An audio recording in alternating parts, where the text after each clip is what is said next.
नरेंद्र जी, आपने मेरे से पहले एक इंटरव्यू में कहा था कि मैं मनासा के विधायक जी का स्वागत करूंगा, वो दिन कब आ रहा है? मैंने मनासा के विधायक जी का किस बात को लेकर? इस बात को लेकर हाँ, मुझे याद आ गया। मैंने इस बात को लेके कहा था मनासा के विधायक जी का स्वागत करूंगा।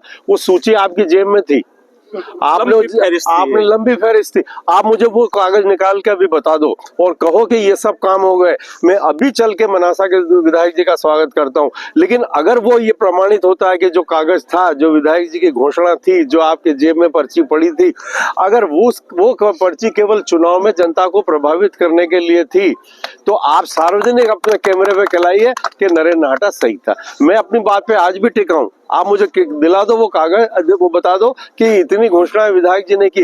पूछ रहा हूँ आपसे कि विधायक जी ने जो घोषणाएं करी थी, उन घोषणाओं का क्या हुआ?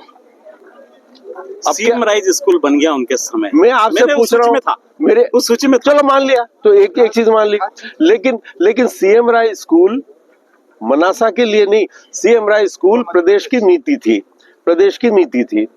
उस नीति के तहत मनासा में भी बना गवर्नमेंट कुछ काम। मेरी बात सुनिए, आप इस फर्क को समझिए। चमलेश्वर कोई राज्य शासन की नीति में नहीं था, वो केवल मनासा के लिए बनाया गया था। मुझे आप वो काम बताओ कि ये मनासा का काम है, उन चीजों का श्रेय विधायक जी को देंगे जो आपकी सूची में थी। यदि मैं आपसे पूछ रहा हूँ उसका जवाब, अरे तो आप बता दो ना, मुझे पूरी सी लिस्ट गिना दो। मैं देखो यार, ये नगर पालिका बना रही है, मेरे को मत समझो। अरे नगर पालिका बना रही है, वो थे क्या? हॉस्पिटल मनासा यार मुझसे मत खिलाओ, कितने सारे काम हो रहे साहब, स्वागत तो बनता है आपको तो फिर है। हॉस्पिटल की व्यवस्था है। सुनो, मैं आपसे पूछ रहा हूँ कि क्या इतनी दूर ओपीडी ले जाने का कोई लाभ था? क्या ये सही नहीं है कि मनासा रेफरल हॉस्पिटल हो गया है, बिल्डिंग नहीं बना लो, व्यवस्थाओं की बात है। क्या ये नहीं हो रहा है कि पैथोलॉजी लैब कहीं और टेस्टिंग के लिए कहीं और जा रही है और मनासा में रेफरल हो कि यहाँ से नीमच भेज दो और नीमच में जाए जिला अस्पताल में तो कहो उदयपुर चले जाओ। यही हो रहा था और यही आज हो रहा है। आप मुझे बताओ, मैं हम इस बिल्डिंग का क्या करें?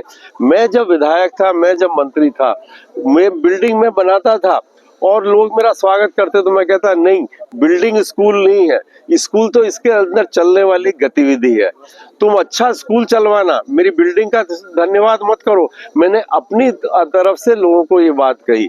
मैं आज भी आपसे कहता हूँ, अस्पताल की बिल्डिंग अस्पताल नहीं है, उसके अंदर जो इलाज हो रहा है वो अस्पताल है। मुझे आप बताओ, आपके कुकड़ेश्वर में क्या हो रहा है? आप बता दो, रामपुरा की क्या हालत है मेरे को बता दो। मैं आपसे पूछ रहा हूँ अस्पताल होंगे, आप अस्पताल की बात कर रहे थे ना, आप बताओ अस्पताल में क्या, और रामपुरा के अस्पताल की क्या हालत है? बन रहा है, बिल्डिंग बन रही है। आप ये कहो बिल्डिंग बन रही है, क्या आप मुझे प्रॉमिस कर सकते हो? मैं आपसे कहता हूँ, आप मुझे प्रॉमिस कर सकते हो कि 2 महीने के अंदर वहाँ पे डॉक्टर होगा MBBS और वो रहेगा 6 महीने तक?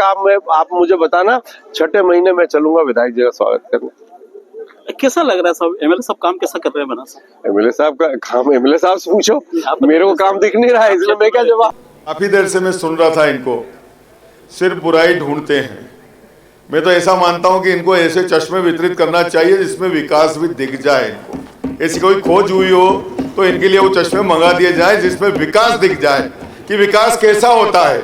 मुझे वो चीजें मत दिखाओ जो अपने आप आ रही हैं, वो चीजें दिखाओ जो मनासा के लिए की गई हैं। कभी जिन सड़कों को ये छोड़ कर गए थे, ये कहते ना कि हमारी पुरानी बात मत करो, तो हम अपनी बात को कंपेयर कैसे करें? किससे करें कि हमने विकास किया?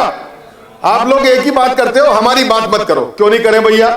जब आप कुछ नहीं करके आप कर जाते तो नहीं करते, उसके आगे हम अपनी लाइन खींचते हैं। जब हमारी लाइन बड़ी है तो आपकी छोटी लाइन से ही कंपेयर करेंगे, हम वही तो कर रहे हैं। आप लोग कहते हो कि हमारे विकास की बात मत करो।